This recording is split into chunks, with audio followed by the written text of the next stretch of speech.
அவங்களையும் கொஞ்சம் மகிழ்ச்சி அடைவோம்னு நினச்சி போயிருப்பார் போல். அங்கேயும் அவருக்கு செருப்படி தான், அதையும் வாங்கிட்டு தான் அவர் இன்னைக்கு நடைபயணம் எந்த பகுதியில் என்ன நடக்க போகுதுன்னு தெரியல.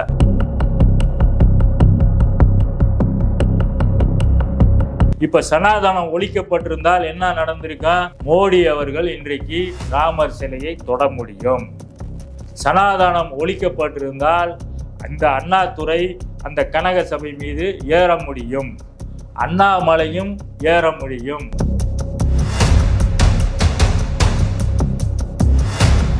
அது ஏன் அப்படி சொல்ல வேண்டிய அவசியம் இருக்கு? இந்து தானே, மோடியும் இந்து, இந்த அண்ணாதுரையும் இந்து, அண்ணாமலையும் இந்து, தமிழிசையும் இந்து தானே. அப்ப பூரி சங்கராச்சாரியார் அவரு இந்து தானே, அவர் ஏன் மோடியை வேணாம் சொல்றவரு?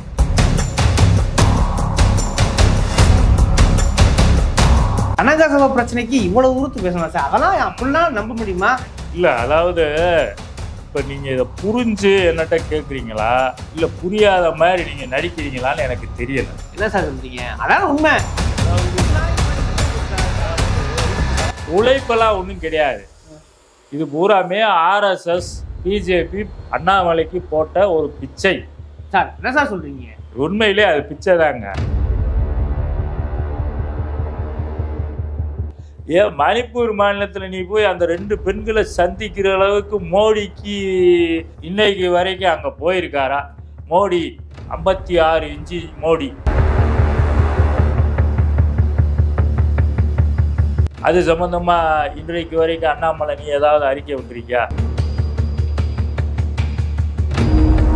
இப்போ அண்ணாமலை அவர்கள் எப்படி இங்கே தடையை மீறி மாலை போட்டாரோ அதே மாதிரி அங்கே கனக சபை மீதும் அவர் தில்லு இருந்தா திராணி இருந்தா அங்கேயே நின்று அவர் சந்திச்சு அந்த சவாலையை ஏற்று முடிச்சு காமிச்சார்னா,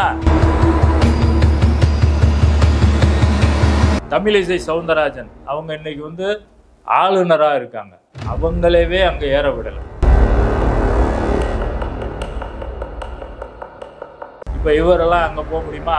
இவர் சவால் விட வேண்டியான அங்க கனக சபை மீது நானும் பிஜேபி தான், நான் மாநில தலைவர் தான், நான் ஒரு 1000 பேர் அதில் நிப்பாட்டி காமிக்கிறேன் அப்படின்னு சவால் விட வேண்டியானா?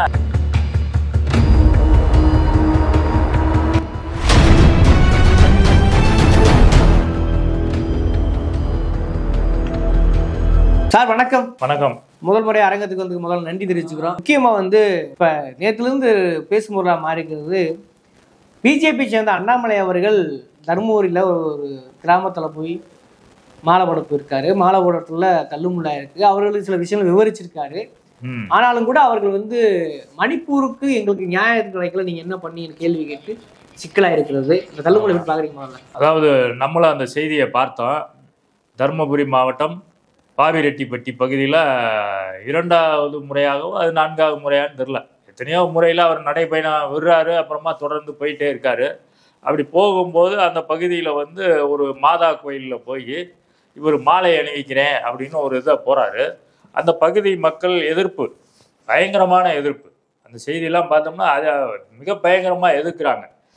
எதிர்ப்பையும் மீறி அவங்க ஒன்று சொல்கிறாங்க, இவங்க ஒன்று சொல்கிறாங்க. அந்த மக்கள் சொல்லும் பொழுது என்ன சொல்கிறாங்கன்னா, மணிப்பூர் மாநிலத்தில் கிறிஸ்தவர்கள் பாதிக்கப்பட்ட போது நீ எங்கே போன அப்படின்னு அழகான ஒரு கேள்வி கேட்குறாங்க.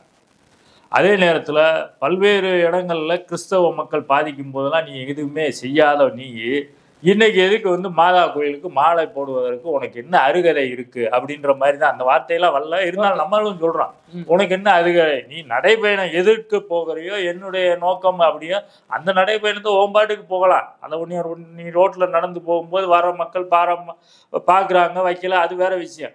மாதா கோயிலுக்குள்ள போய் பிரச்சனையை உருவாக்க வேண்டியதுக்கு உனக்கு என்ன தேவை இருக்கு? அப்ப தமிழ்நாட்டில் ஏதேனும் ஒரு பிரச்சனையை, ஜாதி பிரச்சனையோ மத பிரச்சனையோ, இந்து கிறிஸ்தவ மக்கள் பிரச்சனையோ, கிறிஸ்தவ முஸ்லீம் மக்கள், இந்த மாதிரியான ஒரு பிரச்சனையை உருவாக்குவதற்கு தான் அண்ணாமலை நடைபயணம் செல்கிறாரோ என்று நாம் நினைக்க வேண்டியது இருக்கு. அவர் சொல்லும்போது ஒரு வார்த்தையை சொல்றார், நாங்க 10,000 பேரை இறக்குவோம் அப்படின்னு ஏதோ ஒரு விஷயத்த சொல்றாரு. ஆமா ஆமா, அதை அவர் மக்கள் அந்த வழி விடாத பட்சத்துல நான் ஒரு 10,000 இறக்கி காட்டவான்னு கேட்டிருக்காரு. என்ன இறக்கி என்ன செய்ய போறாரு அவர் இறக்குறதுல ஒரு பிரச்சனை இருக்கு. இறக்குனா அங்க சட்ட ஒழுங்கு பிரச்சனை கண்டிப்பா ஏற்படும். பொதுவா இந்த ஏதோ ஒரு படத்துல, சினிமா படத்துல ஒரு ரவுடி என்ன சொல்லுவா, நான் டெய்லி 100 ரவுடியை இறக்கவான்னு சொல்லணும்னா ஒரு போலீஸ் அதிகாரி சொல்லுவாரு, நாங்களும் டெய்லி 1000 பேரை இறக்கவா அப்படின்வாரு. இப்போ அந்த மாதிரி அண்ணாமலையும் ரவுடியா பேசுறாரா இல்லை அந்த படத்துல வரக்கூடிய போலீஸ் அதிகாரி மாதிரி பேசுறாரான்னு எங்களுக்கு சந்தேகமா இருக்கு. ரெண்டுமே இருக்கு. ரவுடியாவும் இருக்காரு, போலீஸ் அதிகாரியாகவும் பேசுறாரு. அப்ப இதனால தமிழ்நாட்டுல சட்டம் ஒழுங்கு பிரச்சனை அண்ணாமலையால் தொடர்ந்து எல்லா இடத்துலையும் நடக்குது. அதை தமிழ்நாடு அரசும் தமிழ்நாடு உளவுத்துறையும் கூடுதலா தமிழ்நாடு காவல்துறை தொடர்ந்து கண்காணிச்சு இது போன்ற சட்ட ஒழுங்கு பிரச்சனையை ஏற்படுத்தக்கூடிய அண்ணாமலை அவர்களை கைது செய்வதற்கு வழக்கு பதிவு கைது செய்வதற்கு ஏன் தயங்குதுன்னு எனக்கு தெரியவே இல்லை. நடராஜர் கோயில்ல அந்த கனக சபை அந்த இதுல வந்து எல்லா சிதம்பரத்தை சொல்றீங்களா? ஆமா ஆமா ஆமா ஆமா அதுல அந்த கனக சபையில போய் 10,000 பேரை நிப்பாட்டி வச்சு இல்ல இவரே கூட போய் ஏறி நிக்க முடியுமா? இவர் போய் அதுல போய் ஏறி நின்று அந்த கனக சபையில ஏறி நின்றாத்தான் ஏற விட மாட்டாங்க. இப்ப இதுல ஒரு விஷயம் என்னன்னா, ஏற்கனவே இந்த கனக சபை மீது தமிழிசை சவுந்தரராஜன் அவங்க இன்னைக்கு வந்து ஆளுநரா இருக்காங்க, அவங்களவே அங்க ஏற விடல. இப்ப இவரெல்லாம் அங்க போக முடியுமா? இவர் சவால் விட வேண்டியான அங்க கனக சபை மீது நானும் பிஜேபி தான், நான் மாநில தலைவர் தான், நான் ஒரு 1000 பேர் அதுல நிப்பாட்டி காமிக்கிறேன் அப்படின்னு சவால் விட வேண்டியானா அங்கெல்லாம் இந்த சவால் எடுபடலை. இவர் வந்து எங்க வந்து சவால் விடுறாரு? இந்த மாதிரியான கிறிஸ்தவ மக்கள் இடத்துல இல்ல சார், தடையை மீறி அவருக்கு மாலை போட்டுக்காருல. பொதுவான வழி பொதுவானது, நீங்கள் தடுக்க யாருக்கும் உரிமை கிடையாது, நான் போய் சொல்லி போயிட்டார்ல. ஆமா, இப்ப அண்ணாமலை அவர்கள் எப்படி இங்க தடையை மீறி மாலை போட்டாரோ அதே மாதிரி அங்கு கனக சபை மீதும் அவர் தில்லு இருந்தா திராணி இருந்தா அங்கேயே நின்று அவர் சந்திச்சு அந்த சவாலையை ஏற்று முடிச்சு காமிச்சார்னா அவரை நாங்களும் ஏற்றுக்கொள்கிறோம். அதை விட்டுவிட்டு எங்கேயாவது ஒரு இடத்துல அப்புறாணி சப்புராணி இருப்பாங்க, அவங்க கிட்ட போய் மட்டுமே தகராறு பண்ணி வர வேலையை அண்ணாமலை அவர்கள் தொடர்ந்து செய்து வருகிறார். இது வந்து ஒரு நல்ல விஷயம் அல்ல. தமிழ்நாடு என்பது இன்று வரை அமைதி பூங்காவாக இருக்கக்கூடிய ஒரு மாநிலம். இப்படிப்பட்ட மாநிலத்தில் தொடர்ந்து சட்ட ஒழுங்கு பிரச்சனையை ஏற்படுத்தும் விதமாக அண்ணாமலை நடப்பது என்பது மிகப்பெரிய தவறு என்பது தான் என்னுடைய பார்வையில தெரிந்து கொள்கிறேன். நீங்க சொல்றீங்க ஓகே, ஆனா அவர் இன்னொன்று காரணம் இல்லை. ஈழத்தில் நடக்கிற பிரச்சனையில அன்னைக்கு இருந்த அரசு என்ன பண்ணுச்சு, நம்ம என்ன பண்ண முடிஞ்சிச்சு, அது மாதிரிதான் மணிப்பூர் சொல்றாருல. அதாவது ஈழம் என்பது அது வேறு ஒரு நாடு. அதுல வந்து இந்திய அரசாக இருந்தாலும் சரி, இந்திய நாட்டினுடைய வெளியுறவு கொள்கைப்படியும் அதே நேரத்தில் இந்திய நாட்டில் இருக்கக்கூடிய தமிழ்நாட்டில் இருந்தக்கூடிய அன்றைக்கு இருந்த ஆட்சியாளர்களும் ஓரளவு தான் இன்னொரு நாட்டின் மீது நாம் நெருக்கடி கொடுக்க முடியும். ஆனால் மணிப்பூர் மாநிலம் என்பது இந்தியாவில் இருக்கக்கூடிய மாநிலம், இந்திய அரசுக்கு கட்டுப்பட்ட மாநிலம். அதே நேரத்தில் இந்தியாவில் பிஜேபி ஆட்சியில் இருக்காங்க. கூடுதலாக வந்து மணிப்பூர் மாநிலத்தில் யார் ஆட்சியில் இருக்கா? பிஜேபி தான் ஆட்சியில் இருக்கு. பைரோன் சிங் அந்த முதலமைச்சர் பேரு. ஏன் 356 சட்ட ஒழுங்கு பிரச்சனை ஏற்பட்டால் 356 கொண்டு வந்து குடியரசுத் தலைவரின் கீழ் ஆட்சியை நியமனம் செய்கிறோம் சொல்ல முடியுதுல? ஏன் அங்கே ஏன் செய்ய முடியல? அப்போ உன்னுடைய கட்சி ஆட்சியில் இருந்தால் ஒரு நியாயம், இன்னொரு கட்சி ஆட்சியில் இருந்தால் ஒரு நியாயமா அப்படின்ற கேள்வியை தான் நான் கேட்கல, அந்த மக்கள் கேட்குறாங்க. எந்த மக்கள்? நீ போனே பாவி ரெட்டிப்பட்டி மக்கள், அவங்க கேட்குறாங்கப்பா. அவங்கள நீ சொல்லு, உன்னால் முடிஞ்சிச்சா? இதே இன்னைக்கு அங்கே போய் மாதா கோயிலில் மாலை போகிறவே நீ மணிப்பூருக்கு போனையா? இன்றைக்கு வரைக்குமே நீ போனதா கேள்வியே இல்லை. மணிப்பூர் மாநிலத்தில் பார்த்தீங்கன்னா கலவரத்துக்கு மத்தியிலும் 2 பெண்களை நிர்வாணமாக அழைத்து சென்ற தகவல் எல்லாருக்குமே தெரியும். நாடு முழுவதும் மிகப்பெரிய கண்டன நிலையை உருவாக்குச்சு. அது சம்பந்தமா இன்றைக்கு வரைக்கும் அண்ணாமலை நீ ஏதாவது அறிக்கை விட்டுருக்கியா? இல்லை நீ போய் அந்த பெண்களை பார்த்து ஏதாவது ஆறுதல் சொன்னியா? அந்த மாநிலத்தில் ராகுல் காந்தி போய் ஒரு பார்வையிட்டு வந்தார், நீ ஏதாவது போனையா? இல்லை மோடி இன்னைக்கு வரைக்கும் அங்கே போயிருக்காரா?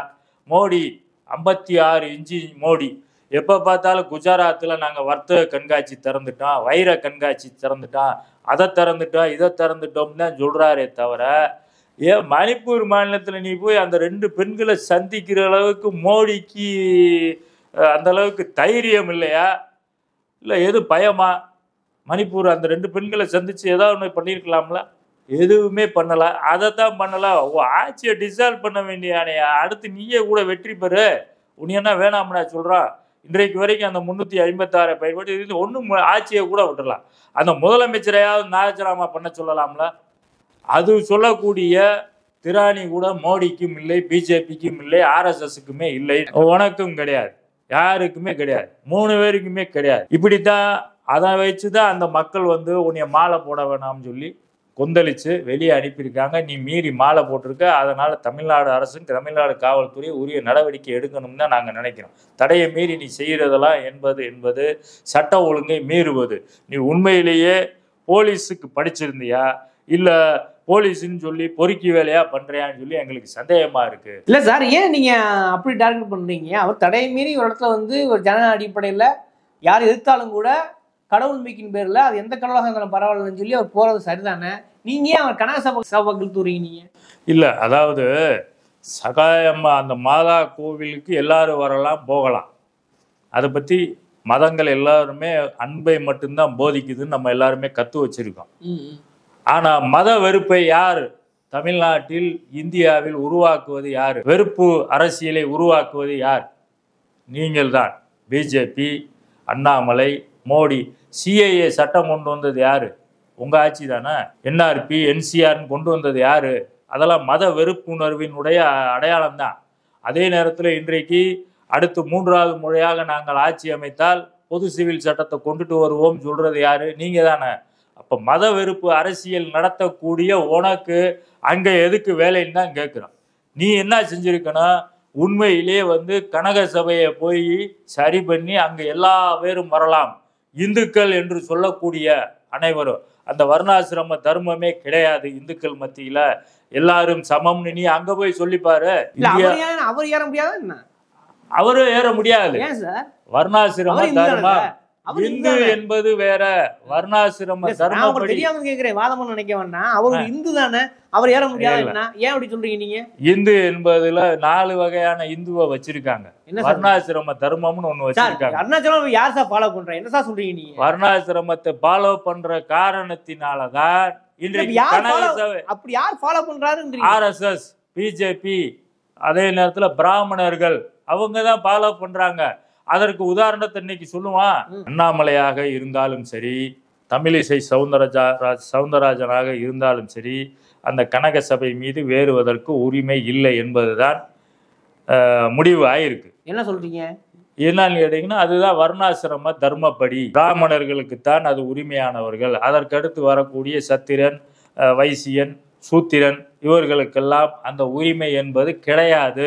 அப்படின்னா இன்னைக்கு வரைக்கும் கூட சார் அண்ணாமலை ஒரு ஐபிஎஸ் அதிகாரி, ஒரு மாநிலத்தோட தலைவர். நீ ஐபிஎஸ் அதிகாரியா படிச்சிருக்கலாம், கோயில் கருவறைக்குள்ள உனக்கு நுழைய முடியுமா? முடியவே முடியாது. கருவறை என்பது பிராமணர்களுக்கு உண்டுன்னு அவங்க சொல்லி வச்சிருக்காங்க. இல்ல சார், அவங்க ஒரு பதவிக்கு மரியாதை இல்லை. என்ன சொல்ல வரீங்க நீங்க? அவங்க இந்து தானே சார்? என்ன பதவி? இப்ப அவர் ஒரு ஐபிஎஸ் அதிகாரி இருக்காரு, மாநில கட்சி தலைவரா இருக்காரு, தமிழிசை வந்து ஒரு ஆளுநர் இருக்காங்க. இன்றைக்கு அண்ணாமலை வந்து பதவியை பத்தி நீங்க சொல்றீங்க. ஆமா சார், அவரு ஐபிஎஸ், அவங்க ஆளுநர், அவங்க ஆள்ற மாநிலம். இது போக வந்து இன்னொன்னு என்னன்னு கேட்டீங்கன்னா, அவர் வந்து மாநில தலைவர், பிஜேபி அப்படி எல்லாம் சொல்றீங்க. இது எல்லாம் வந்து இவருக்கு சுயமா கிடைச்சதுன்னு நீங்க நினைக்கிறீங்களா? என்ன சார் சொல்றீங்க? பூராமே கிடைச்சதுல உழைப்பெல்லாம் ஒண்ணும் கிடையாது. இது பூராமே RSS, பிஜேபி அண்ணாமலைக்கு போட்ட ஒரு பிச்சை. சார் என்ன சார் சொல்றீங்க? உண்மையிலே அது பிச்சை தாங்க. தமிழ்நாட்டுல இத்தனை பேர் இருக்கு, அவங்க நியமன பதவி தானுங்க. நியமன பதவின்றதே ஒரு பிச்சை போடுறது தாங்க. மத்திய அரசு பார்த்து நாளைக்கு அண்ணாதுரையை கூட இந்த அண்ணாமலைக்கு பதிலாக அண்ணாதுரை தமிழ்நாட்டில் வந்து கவர்னராக இருப்பாரு, இல்லை மாநில செயலாளராக இருப்பாருன்னு நியமனம் பண்ணலாம். அதுவும் எனக்கு போட்ட பிச்சையாக தான் நானும் சொல்லுவேன். ஒரு நியமன பதவி என்பதே பிரச்சனை தாங்க. எந்த பதவி வந்து உரிமையான பதவி? ஒரு இவ்வளவு பேசணும் இல்ல, ஒரு உரிமையான பதவி என்னன்னா, நான் ஒரு வார்டு கவுன்சிலருக்கு இதே மாநகராட்சியில ஒரு வார்டுல நின்று நான் வெற்றி பெறேன்னு வைங்களேன், அதுதான் உரிமையான பதவி. அதை தாண்டி இது போன்ற நியமன பதவிகள் எல்லாமே பிச்சை. சரி, நீ இந்த வேலையை செய்யி, அடிமை பதவி தான் அதெல்லாம். இப்போ கவர்னர் வந்து சுயமா ஏதாவது முடிவெடுக்க முடியுமா? மத்திய அரசை கேட்காம, அதே நேரத்தில் ஜனாதிபதிக்கு எதுவும் தெரியப்படுத்தாமல் இவங்க முடிவெடுக்க முடியுமா? இவங்க நம்ம ஏற்கனவே தமிழ்நாட்டு முதலமைச்சர் சொல்லியிருந்தாரு, போஸ்ட்மேன். தமிழ்நாட்டின் கவர்னர்களை பூரா போஸ்ட்மேன் தான். இவங்க வந்து முடிவு எடுக்கக்கூடியது. இன்றைக்கு உச்ச நீதிமன்றம் நம்ம தமிழ்நாட்டு கவர்னர் RN ரவிக்கு பல உத்தரவுகளை பிறப்பிச்சனால தான் இப்போ சமீப காலமாக ஒரு 10 நாளாக வெளியில் நடமாட முடியாமல் அந்த நம்ம ஆளுநர் அலுவலகத்திலே அவர் பாட்டு படுத்து தூங்குறாருன்னு நான் நினைக்கிறேன். இல்லாட்டி வந்தால் அவர் ஒரு அலப்பறையை பண்ணிக்கிட்டே இருந்தார் சுற்றி சுற்றி. அவர் இல்லாதனால இப்போ அடுத்த ஆள் அண்ணாமலை ஒரு ரவுண்டு வராருன்னு நினைக்கிறேன். அதையும் தமிழ்நாட்டு மக்களாகிய நாம் இடதுசாரி சிந்தனையாளர்கள் நாம் எதிர்கொள்வோம் தான் இந்த நேரத்தில் நம்ம சொல்லிக்கிறோம். கனகசபை பிரச்சனைக்கு இவ்வளவு உறுத்து பேசணும் சார், அதெல்லாம் அப்படிலாம் நம்ப முடியுமா? இல்லை, அதாவது இப்போ நீங்கள் இதை புரிஞ்சு என்னட்ட கேட்குறீங்களா இல்லை புரியாத மாதிரி நீங்கள் நடிக்கிறீங்களான்னு எனக்கு தெரியல. என்ன சார் சொல்றீங்க? அதான் உண்மை. அதாவது கொஞ்ச நாளைக்கு முன்னாடி உத்தரவு போடு சார். அதாவது சனாதன தர்மம் ஓரளவு நான் கேட்கிறேன் சார். இந்து அறநிலையத்துறை சார்பா ஒரு உத்தரவு போட்டாங்க, கனகசபையில எல்லாரும் ஏறலாம். கொஞ்ச நாள் ஏறாம விட்டாங்க, அனுமதிச்சாங்க. இப்ப மறுபடியும் ஏறக்கூடாதுன்னு சொல்றாங்க. அவ்வளவுதான் சார் பிரச்சனை. இல்ல, மறுபடியும் ஏறக்கூடாதுன்னு ஏன் சொல்ற? அது எப்பயும் போல் நடைமுறை. ஒண்ணு ஏறாமலே இருந்துட்டா அதே மாதிரி கொண்டு வந்துடணும், ஏற விட்டுட்டா அதே மாதிரி கொண்டு வந்துடணும். அப்ப இப்ப திடீர்னு தடுக்கிறது உன்னைய எது தடுக்குது, எங்க தடுக்குது, யாரு தடுக்க சொல்றா, எதனால் நீங்க தடுக்கப்படுகிறீங்க அப்படின்னா அவங்களுடைய வர்ணாசிரம தர்மம் தான் அங்க தடுக்குது. அந்த வர்ணாசிரம தர்மத்தை நீங்க எங்கேயாவது படிங்கன்னு நினைக்கிறேன். நான் நீங்க படிக்கவே இல்லைன்னு நினைக்கிறேன். ஏன் சார் அது யாரும் ஃபாலோ பண்ணாலும் அவங்களும் கேட்கறாங்கல்ல. வர்ணாசிரமம் பழைய காலத்துல இருந்து உண்மைதாங்க, அது யாரும் ஃபாலோ பண்றதில்லன்னு சொல்றாங்கல்ல. நம்ம ஃபாலோ பண்ணாம, ஆனா யாரு உருவாக்குனாங்களோ அவங்க இன்னைக்கு வரைக்குமே அதைத்தான் ஃபாலோ பண்ணிக்கிட்டே வராங்க. அதுக்கு உதாரணம் சொல்லுங்க, என்ன சொல்றீங்க? அதைத்தான் இன்னைக்கு சொல்றோம். ஆளுநராக இருந்தாலும் சரி, எந்த மாநில ஆளுநராக இருந்தாலும் சரி, அதே நேரத்துல அண்ணாமலையாக இருந்தாலும் சரி, அதற்கடுத்து இன்னொன்று உங்களுக்கு சொல்லுகிறேன், இந்த உட்காந்துருக்கிற இந்த அண்ணாதுரையா இருந்தாலும் சரி, அதே நேரத்தில் நம்ம நாட்டினுடைய ஜனாதிபதி முதல் குடிமகனாக இருக்கக்கூடிய இன்றைக்கு இருக்கக்கூடிய முர்மு அவர்களாக இருந்தாலும் சரி, அவர்களை எல்லாருமே சூத்திரர்கள் என்ற ஒரு வட்டத்தில் நிறுத்தி வைத்திருக்க காரணத்தினால்தான் அங்கு ஏறுவதற்கு அனுமதி இல்லை. இதைத்தான் நம்ம அண்ணாமலைகிட்ட என்ன சொல்றோம்னா, நீ 10,000 பேர் அங்கே இறக்க வேணாமியா, நீ போய் அங்கே ஏறிப்பாரு அப்படின்னு தான் நம்ம அவர்கிட்ட முன்னாடி கேள்வி வைக்கிறோம். அதற்கு இன்னொன்று, நம்ம ராமர் கோவில் பிரச்சனை இன்னைக்கு இந்தியா முழுவதும் சுத்திக்கிட்டே இருக்கு. ஆமா சார், அது இந்தியா முழுக்க பெரும் பேசும் பொருளா மாறிடுச்சு. 140 கோடி மக்களும் விளக்கத்துக்குன்னு பிரதமர் அழைப்பு இருக்காரு எல்லாத்துக்கும். அப்படி சொன்ன பிரதமரினுடைய நிலைமை இன்னைக்கு என்னன்னு தெரியுமா உங்களுக்கு? என்ன சொல்றீங்க? எல்லாத்துக்கும் கூப்பிட்டுருக்காரு. அது ஒரு பிரதமருடைய அறிக்கையை டெய்லி நம்ம படிச்சுக்கிட்டு தான் நானும் படிச்சுக்கிறீங்க. சொல்லுங்க. இப்ப கூட மாலத்தீவுல உட்கார்ந்து நான் 140 கோடி மக்களுக்காக சிந்திக்கிறேன்னு ஒரு ஸ்டில் போட்டிருந்தாரு. ஆமா, அவர் என்ன சிந்திச்சாரு? 140 கோடி அவர் சிந்திச்சிருக்கன்னு சொல்றாரு. அவரு 140 கோடி மக்களும் நல்லா இருக்கணும்னு சிந்திச்சாரா, அல்லது 140 கோடி மக்களையும் அதானிக்கு எப்படி பணி செய்ய விடுறதுன்னு சிந்திச்சாரான்னு நமக்கு தெரியுமா? ஆனா மோடியினுடைய உண்மையான நிலைமை உங்களுக்கு தெரியுமான்னு தெரியாது. என்ன சார்? மோடி அங்கு வந்து ராமர் சிலை மீது கை வைத்தாலே, பிரதிஷ்டை பண்றதுக்கெல்லாம் விட மாட்டாங்க. கைய வச்சாலே பூரி சங்கராச்சாரியார் நான் அங்க வரமாட்டோம்னு சொல்லிட்டாருங்க. அது தெரியுமா உங்களுக்கு? ஆமா சொன்னாரு. அது என்ன சார் ஆக போகுது? அது ஏன் அப்படி சொல்ல வேண்டிய அவசியம் இருக்கு? இந்து தானே, மோடியும் இந்து, இந்த அண்ணாதுரையும் இந்து, அண்ணாமலையும் இந்து, தமிழிசையும் இந்து தானே. அப்ப பூரி சங்கராச்சாரியார் அவரு இந்து தானே.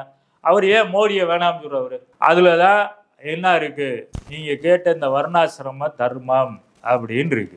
அதுல அது இருக்குன்றீங்களா? அதுக்குள்ள இருக்கு. இது அதிர்ச்சியாக சார் சொல்றது. ஆமா, இப்ப எப்படி ஒரு கிளப்பு எல்லாம் நடத்துறப்ப வேட்டி கட்டினவனை வரக்கூடாது, கைலி கட்டினவனை வரக்கூடாதுன்னு ஒரு அவங்க ஒரு வழிமுறை விதிமுறைன்னு வச்சிருக்காங்கல்ல, அது மாதிரி இந்து தர்மம் என்பதே இதுதான். தமிழ்நாடு முற்போக்கு எழுத்தாளர் சங்கங்கள் நடத்திய அந்த சனாதன ஒழிப்பு மாநாட்டில் தமிழ்நாட்டினுடைய விளையாட்டுத்துறை அமைச்சர் உதயநிதி அவர்கள் தான் கொசுவை எப்படி ஒழிக்கணும் நாம் நினைக்கிறோமோ அது மாதிரி சனாதனத்தை ஒழிப்போம் சொன்னார். இப்ப சனாதனம் ஒழிக்கப்பட்டிருந்தால் என்ன நடந்திருக்கா? மோடி அவர்கள் இன்றைக்கு ராமர் சிலையை தொட முடியும். சனாதனம் ஒழிக்கப்பட்டிருந்தால் அந்த அண்ணாதுரை அந்த கனக சபை மீது ஏற முடியும், அண்ணாமலையும் ஏற முடியும், தமிழிசை சவுந்தரராஜன் அவர்களும் அதுல ஏற முடியும். இதைத்தான் சனாதனம்னு நாங்க சொல்றோம். இப்ப வந்து அண்ணாமலையும் நுழைய முடியும், அண்ணாதுரையும் நுழைய முடியும், தமிழிசை அவர்களும் நுழைய முடியும். அதே நேரத்தில் அனைத்து கோவில்களுடைய அர்ச்சகர்களாக அனைத்து ஜாதியினரும் ஆக முடியும். இதைத்தான் நாங்க இதன் காரணமாக தான் சனாதனத்தை ஒழிக்க வேண்டும் நம்ம சொல்லி. ஒரு கிறிஸ்தவ பள்ளிக்கூடத்துல இப்படி நடந்துருச்சுன்னு நீ சொல்லிட்டு இப்படி வந்து செருப்படி வாங்காம போன ஆளு நீ இன்னைக்கு மாதா கோயிலுக்குள்ள போய் எதுக்கு மாலை போடுறதுக்கு போற? உனக்கு இது தேவையா? அப்ப தமிழ்நாட்டில் கட்சிக்கும் வளரவில்லை, தாமரையும் மலரவில்லை, இனிமேலும் மலரப்போவதில்லை என்று அண்ணாமலையே சொன்னதாத்தான் நான் நினைக்கிறேன். அதன் அடிப்படையில் தான் இன்னைக்கு போய் ஏதாவது இங்கிட்டு போயாவது கிறிஸ்தவ மக்களுடைய ஓட்டையும் வாங்குமா, அவங்களையும் கொஞ்சம் மகிழ்ச்சி அடைவோம்னு நினச்சி போயிருப்பாரும் போல். அங்கேயும் அவருக்கு செருப்படி தான், அதையும் வாங்கிட்டு தான் அவர் இன்னைக்கு நடைபயணம் எந்த பகுதியில் என்ன நடக்க போகுதுன்னு தெரியல. இது சம்பந்தமாக ஏதாவது நடந்துச்சுன்னா இது நாளைக்கு நம்ம பேசுவோம்.